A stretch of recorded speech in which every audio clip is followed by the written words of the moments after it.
बोले श्री विष्णु भगवान की जय हो, तुलसी मैया की जय हो, सच्चे दरबार की जय। राधे राधे सब भक्तों को जी। कार्तिक मातम 15वां अध्याय, बहुत सुंदर कथा। राजा पृथु कहने लगे, हे नारद जी, भगत वत्सल भगवान की पूजा का इतिहास सुनाइए। तब नारद जी बोले, हे राजन, एक पुरातन इतिहास कहता हूँ, सुनो। पहले चोल नाम का एक राजा कांतिपुर में राज्य करता था। उसके राज्य में कोई भी दुखी, पीड़ित तथा दरिद्र नहीं था। सारी प्रजा अत्यंत सुखी थी। उस राजा के नाम पर उस देश का नाम भी चोल देश पड़ा। एक समय वह राजा बड़े बड़े मणि मुक्ताओं से भगवान की पूजा करके वहीं मंदिर में बैठ गया। उसी समय नगर के विष्णु शर्मा नाम के ब्राह्मण ने बहुत से तुलसी दल और जल से भगवान की पूजा की। उसके तुलसी दलों से राजा द्वारा भगवान पर चढ़ाए गए मणिमुक्ता आदि ढक गई। यह देख राजा ने कुछ क्रोधित होकर ब्राह्मण से कहा, हे विष्णु शर्मा, तुमको पूजा का कुछ भी ज्ञान नहीं है। तुमने मणिमुक्ताओं से की गई मेरी पूजा की शोभा को तुलसी दलों से ढककर समाप्त कर दिया है। तो विष्णु शर्मा कहने लगा, हे राजन, तुम अभिमान से युक्त हो, इसी कारण भगवान की पूजा को नहीं जानते। ब्राह्मण के यह वचन सुनकर राजा बड़े गर्व से कहने लगा, ये ब्राह्मण, तुम स्वयं दरिद्री हो, इसलिए भगवान की क्या पूजा करोगे? क्या तुमने भगवान का कोई स्थान बनवाया है या कोई यज्ञ आदि किया है?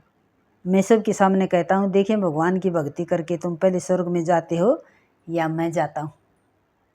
इतना कहकर राजा ने गुंगल ऋषि को आचार्य बनाकर बड़े बड़े योग आरंभ कर दिए।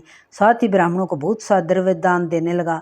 विष्णु शर्मा की भी सदा की भांति भगवान का पूजन करता रहा।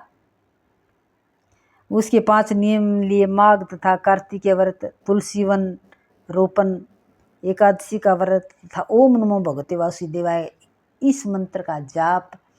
साथ ही दिन रात भगवान का कीर्तन करने लगा। चलते फिरते उठते बैठते सदैव भगवान का स्मरण करता रहता। एक समय भोजन करता। एक दिन विष्णु शर्मा ने रसोई बनाई तो कोई पाक उठा कर ले गया।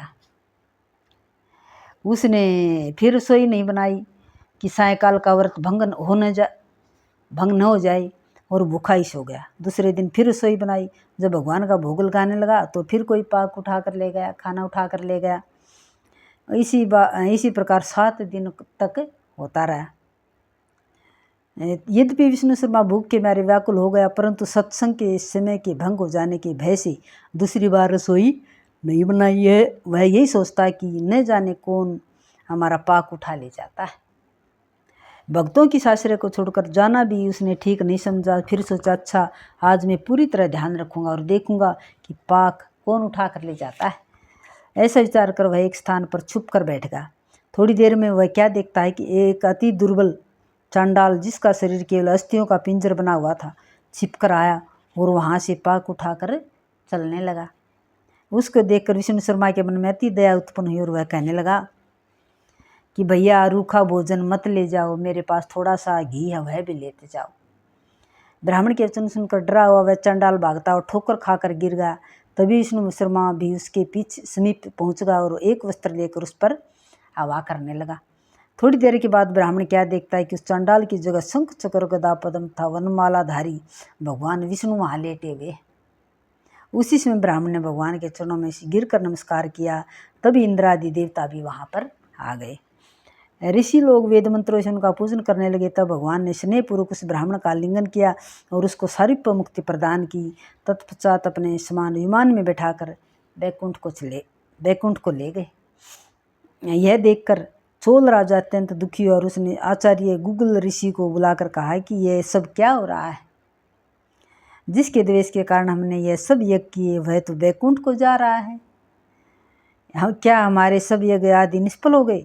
इससे ये सिद्ध होता है कि भगवान यज्ञ से नहीं, केवल भक्ति से ही प्रसन्न होते हैं। राजा आजीवन ब्रह्मचारी रहा। इस प्रकार कारण उसके कोई संतान नहीं थी।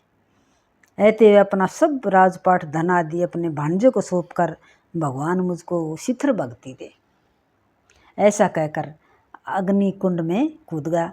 यह देख गुंगल ऋषि ने क्रोध में आकर अपनी शिखा उखाड़ ली। तभी से अभी तक चोल देश में भांजा मामा का अधिकारी होता है।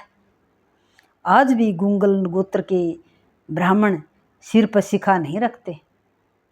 राजा के अग्निकुंड में गिरते ही भगवान अग्निकुंड में प्रकट हो गई और उसका आलिंगन कर उसे सर्व मुक्ति प्रदान की। इसके पश्चात विष्णु भगवान ने विष्णु शर्मा को पुण्यशील तथा चोल राजा को सुशील नामक अपना द्वारपाल बना दिया। बोलो श्री कृष्ण भगवान की जय। अभी आ गया 16वां अध्याय।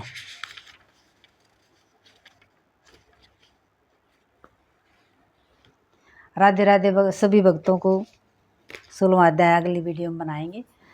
आप जरूर सुने। कार्तिक मातम आपको बहुत अच्छा लगेगा।